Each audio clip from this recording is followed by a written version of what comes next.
কিয়ামতের ময়দানে আমি আল্লাহ রাব্বুল আলামিন তারে অন্ধ করে কিয়ামতের ময়দানে উঠাবো। কি করে উঠাবেন? অন্ধ বানায় উঠাবেন। ক্বালা রাব্বি লিমা হাশারতানি আ'মা। অন্ধ করে যখন বান্দা উঠবে, বান্দা আল্লাহকে জিজ্ঞেস করবে, আয় আল্লাহ,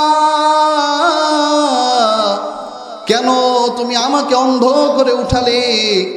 দুনিয়ার জীবনে আমি অন্ধ ছিলাম না, দুনিয়ার জীবনে আমি চোখে দেখতাম, হাসরের ময়দানে অন্ধ করে উঠালে কেন? আল্লাহ রাব্বুল আলামিন তখন উত্তর দিবেন, যেমনি ভাবে দুনিয়ার জীবনে আমার আয়াতকে দেখো নাই, আমার নিদর্শনকে দেখো নাই, অন্ধের মতো চলেছো, অন্ধভাবে আমার আদেশকে আমার নিষেধকে তোমরা মানো নাই, ঠিক তেমনি ভাবে হাসরের ময়দানেও আমি আল্লাহ তোমাকে অন্ধভাবে উঠিয়েছি। দুনিয়ায় ভুলে গিয়ে পার পাবে না।